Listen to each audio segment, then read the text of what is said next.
tant de religions, tant de schémas pour atteindre le même but. J'ai pratiqué l'hindouisme, l'islam, le christianisme, le bouddhisme. J'ai constaté que c'est le même Dieu vers lequel tous dirigent leurs pas, même si c'est par des schémas différents. Mes parents ont fêté mon 10e anniversaire d'une manière inhabituelle. Plutôt que de me couvrir de cadeaux, ma mère m'a amené avec elle nourrir les pauvres devant les temples de 2 confessions. Une église, une mosquée. Lorsque j'ai tendu à chacun 2 morceaux de pain accompagnés de boîtes de sardines très appétissantes, je n'ai pas vu de visage musulman ou chrétien, mais seulement des visages humains reconnaissants, tout simplement.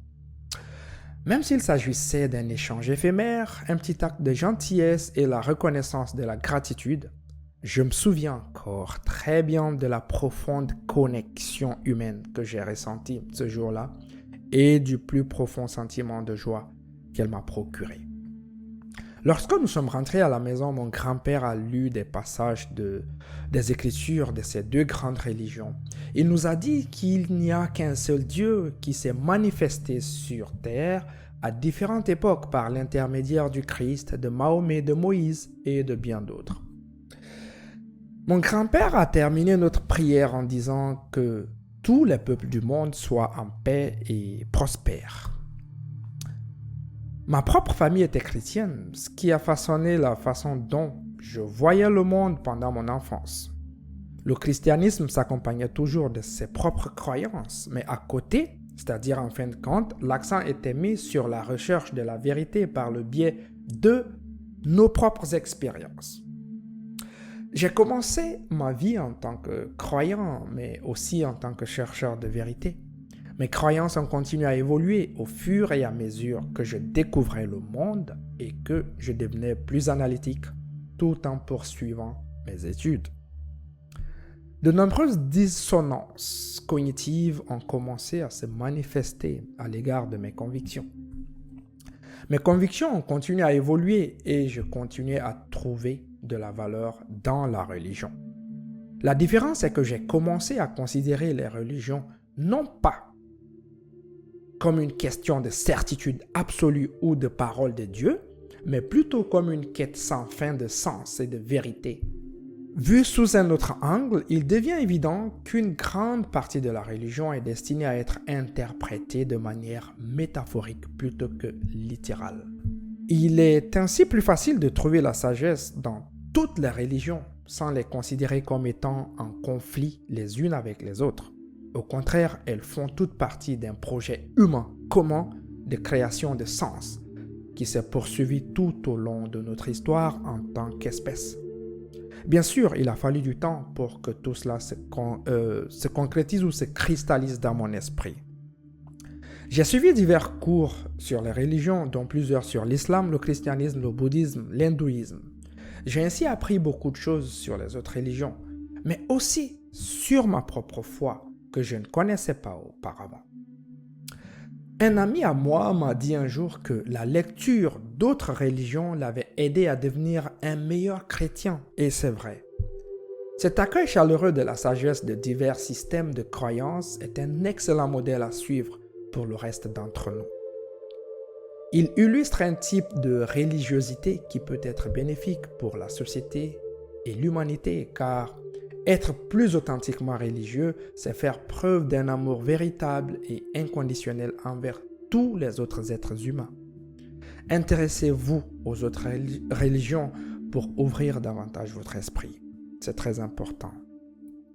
Un autre moment qui m'a ouvert les yeux est survenu lors d'un cours sur la religion et la politique mondiale que j'ai suivi en 2017.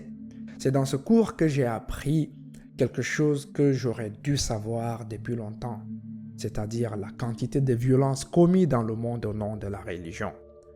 J'ai été particulièrement choqué par la prévalence tout au long de l'histoire des guerres intrareligieuses. Je n'arrivais pas à croire que des millions de chrétiens catholiques et protestants s'entretuaient pour des différences religieuses aussi mineures, alors qu'il était évident que les deux camps croyaient et adoraient le même Dieu.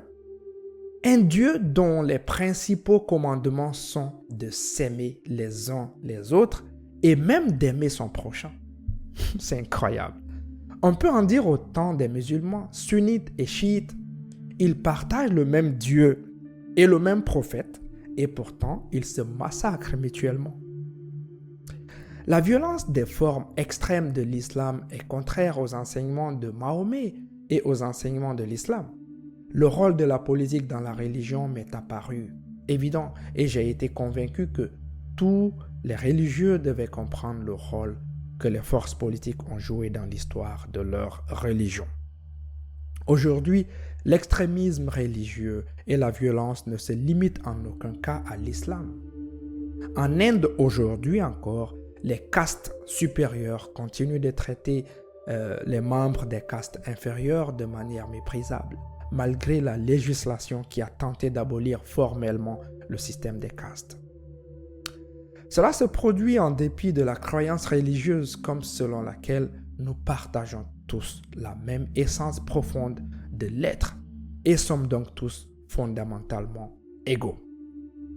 Cette situation n'est pas sans rappeler celle du racisme aux États-Unis qui s'est récemment renouvelée ou qui s'est retrouvée sous les feux de l'actualité nationale en raison du mouvement Black Lives Matter et de la série de protestations et de manifestations organisées dans tout le pays en réaction au fait que la législation sur les droits civiques du passé n'a pas suffi à éradiquer la haine du cœur des gens. J'ai comparé tout cela à mon enfance et j'ai demandé comment en est-on arrivé là? J'ai de nombreux amis hindous qui ont épousé des catholiques, des protestants, des musulmans, des Sikhs et des juifs. Ils n'ont jamais rien vu de mal à cela, pas plus que moi. Alors pourquoi tant de gens considèrent-ils leur foi comme incompatible et en désaccord avec d'autres religions? Pourquoi? Comment en arrivons-nous à croire ce que nous croyons? Pourquoi n'avons-nous pas le droit de choisir notre religion? Dans la plupart des cas, nos parents nous disent quelle religion nous devrions pratiquer. Il en va de même pour la politique. Nous héritons de la plupart de nos croyances simplement par les circonstances de notre naissance et nous prenons constamment les paroles d'êtres humains faillibles pour la vérité ultime. Pourquoi Dieu ne vient-il pas sur terre pour remettre les pendules à l'heure maintenant que la population humaine est des centaines de fois supérieure à ce qu'elle était à l'époque de la naissance des premières religions mondiales? Pourquoi? Pourquoi Dieu ne peut-il pas installer une nouvelle mise à jour logicielle dans nos systèmes nerveux pour nous rendre plus aimants les uns envers les autres? Mon esprit rationnel a commencé à se poser toutes ces questions. Je suis toujours respectueux des personnes de toutes les confessions et de tous ceux qui croient différemment de moi. Mais ces questions valent la peine d'être posées afin que nous puissions être de meilleurs êtres humains tout en poursuivant nos croyances individuelles. Comme le souligne le cinéaste Raúl Martínez, nous avons besoin d'un puissant antidote au pire excès de l'identification arbitraire, aux visions du monde étroites, enracinées dogmatiques qui nous poussent à tuer et à mourir pour des drapeaux, des symboles, des dieux et des gouvernements dont le lien avec nous n'est rien de plus qu'accidentel. De nos jours, un autre virus a corrompu nos cœurs et nos esprits. Ces symptômes comprennent les préjugés fondés sur la race, le rang, la religion, divers ismes, c'est-à-dire le sectarisme, les formes extrémisme de religion et d'autres formes socio-connexes. Dans un sens plus large, il s'agit de manifestations du problème moi contre l'autre. Tant qu'une masse critique d'entre nous ne sera pas vaccinée contre le virus à l'origine de ce problème, notre société ne sera pas saine et nous ne pourrons pas nous épanouir pleinement en tant qu'espèce. Je me suis rendu compte que la plupart d'entre nous ne comprennent pas suffisamment nos propres religions et encore moins celles des autres. C'est tout à fait normal car on ne nous enseigne pas les religions à l'école primaire du moins pas d'un point de vue critique, et la plupart d'entre nous n'ont pas le temps dans leur vie d'adulte de poursuivre ce genre d'études par eux-mêmes. Il y a tout simplement trop de littérature religieuse à parcourir. Au cours de mes recherches, j'ai été surpris de constater le nombre de thèmes communs à toutes les religions. Plus de 50. Ces similitudes sont étonnantes d'un certain point de vue, mais elles ne sont pas du tout surprenantes si l'on considère la religion comme un effort de l'humanité pour créer du sens qui se manifeste dans des contextes différents. Au cours de notre histoire, cette quête de sens a été largement influencée par 4 facteurs: nos capacités sensorielles, notre niveau d'éducation culturelle et scientifique, nos circonstances individuelles et notre environnement, ainsi que notre développement cognitif au fil du temps. Et ce qui explique les énormes différences que nous observons dans le monde, d'ailleurs, c'est ce qu'il explique. En d'autres termes, bien qu'il existe de réelles différences entre les systèmes de croyances, elles sont principalement dues au contexte historique et géographique par rapport aux principes les plus importants et les plus éminents des religions qui ne changent pas à travers le temps et le lieu. Aimer son prochain, par exemple. L'une de nos principales observations est qu'il y a beaucoup de points communs dans la pratique, mais beaucoup plus de différences dans les croyances dont nous n'avons en fin de compte aucun moyen de vérifier la véracité. Mais nous pouvons en apprendre beaucoup plus sur nos propres croyances en étudiant les croyances des autres religions, tout simplement. Dans un monde plus sain, la religion ne serait pas considérée comme une compétition pour savoir qui a raison et qui a tort, mais plutôt comme un effort collectif de l'homme pour donner un sens à sa vie. Nos différences devraient être considérées comme des aspects complémentaires à partager dans notre quête collective en tant qu'être humain, de mieux comprendre le monde dans lequel nous vivons et notre relation avec lui. Parce que nous faisons tous l'expérience de ce même monde de différentes manières, nous ne nous rapprochons de la vérité qu'en mettant en commun nos différentes perspectives, tout simplement.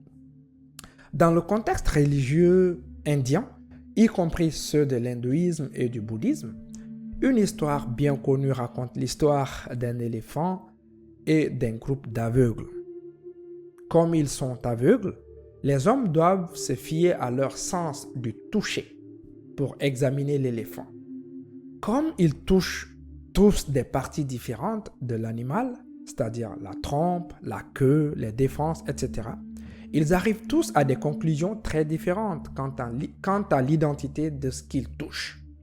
Ainsi, l'éléphant ne peut être vu pour ce qu'il est par les aveugles que si chacun d'entre eux partage et reconstitue ses découvertes.